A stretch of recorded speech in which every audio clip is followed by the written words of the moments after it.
Alright, so we are ready to start tearing apart the engine bay. We're going to get those Poison Spyder inner fenders in, clean up the wiring and plumbing, and then hopefully plop the engine in this episode.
Alright, the engine bay is all torn apart. Before we get the Poison Spyder inners in, what I'd like to do is clean out all of this fender, wash it out, and then get some of the leftover Raptor liner from when I did my tub, and brush, roll, etc. that into the inside of these fenders. I'm going to mask a line just under this contour so I get as much coverage and protection on the inside of these fenders as possible. Do the whole underside of these, get all these edges because I scratched a couple of them when I was pulling the fender out. So get all of that cleaned up and painted, and then we'll start putting the engine bay back together.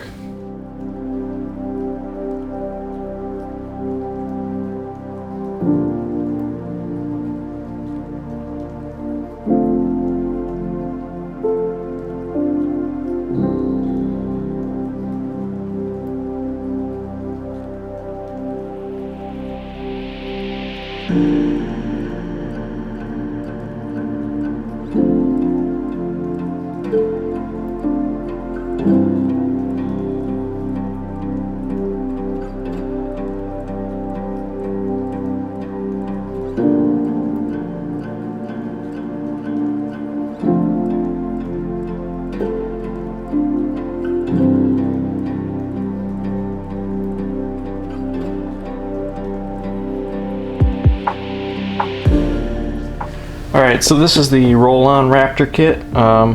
Usually you'll roll this on, obviously, but for tighter spaces I found the chip brush works really well. They give you this grip additive. I added 1 bag per coat in my Jeep, so in the tub. For the outside, I don't think I'm going to add any of this. I think it'll make it harder to clean. So what you do is you'll pull the top off of this one, dump your hardener in, shake it up, pour it out, and then we'll get coating those fenders.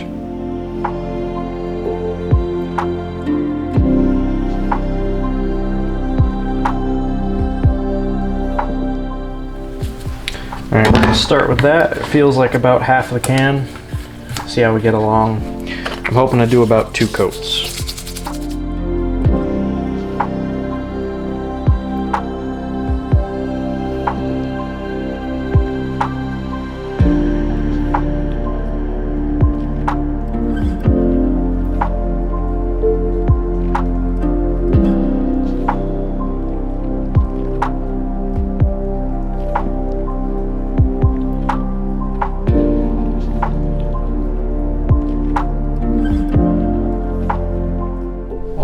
So that is Raptor liner done. As you can see, I went all the way up to the edge of the fender. And covered the inside edge as well. Hopefully that keeps any rock chips, snow, etc., salt out of the inner fenders, and keeps this Jeep clean for another couple of years. Alright, so this is my table of Poison Spyder bits. We're going to get these popped on real quick. There are relatively concise instructions included.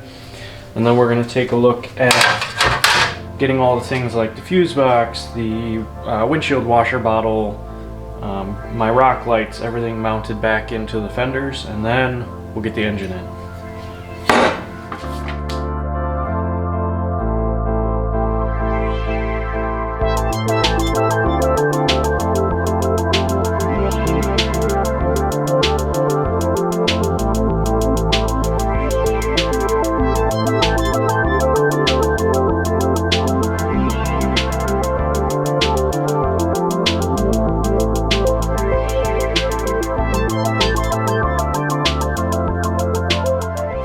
Alright, so we're going to start mounting everything back in the engine bay. We're going to start with the fuse box here. This sat a little bit below the fenders originally, so what I'm thinking I can get away with is drilling out these rivets and using these holes to mount it directly to this flat surface of the fender. So we're going to take this over, drill these rivets out, and then see about clearance.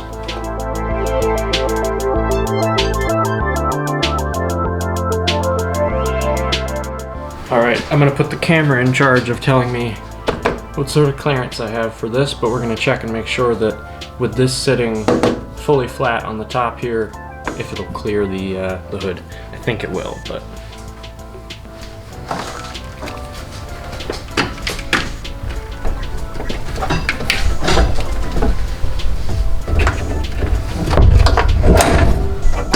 Oh, we have miles of room.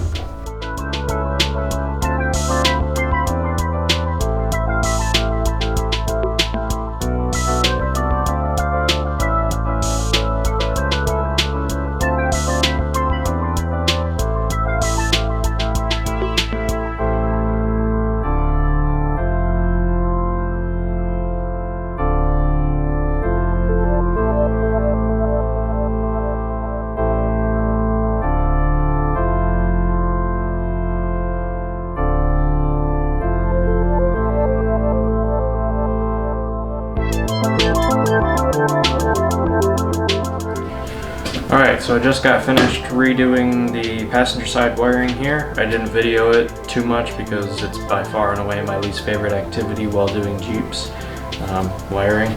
So we're going to go ahead and move over to the passenger side. I'm just going to clean up the stock wiring, neaten up my rock light wiring, that sort of thing, and then be able to plop the engine in soon.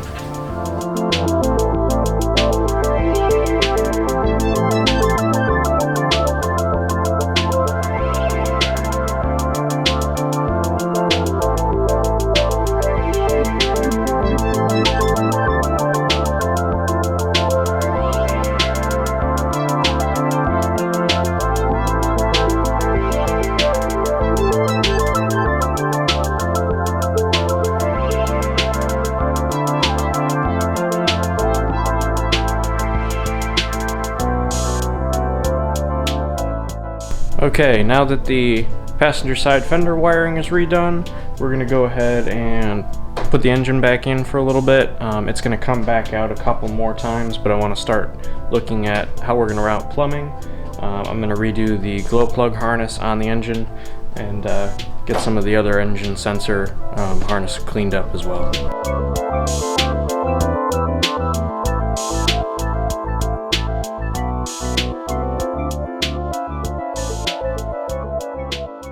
Okay, so the engine is in. Sorry, I have the power steering pump just laying on top there because I didn't unhook it. I've done a couple of quick nights. Sorry I didn't film, been busy with work lately. So I have the Durale, however you guys say it, oil thermostat. So that'll keep the oil in the engine and out of the cooler until it hits 180 degrees Fahrenheit. And then we've got it coming down. I've got my remote oil filter there. That's my feed line off the engine. I'm gonna pass you guys down here. Hopefully you can see I drilled and tapped for my oil pressure sender there into the fitting. And then I've got a fitting drilled and tapped into that 90 that'll come up and go across to my turbo feed. That return there with the turbo feed, I just have to put a fitting into my oil filter down here, and that'll come up and out and back into the engine.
everything that needs to go in the engine bay is painted, so I've got the inner fenders all set.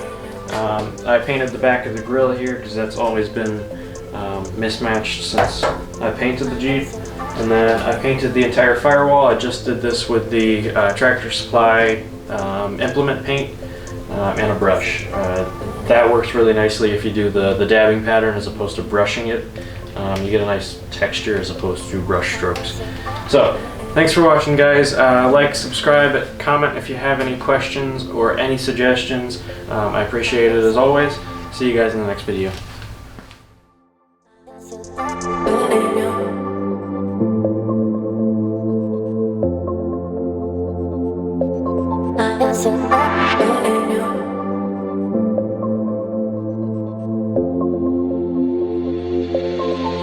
I'm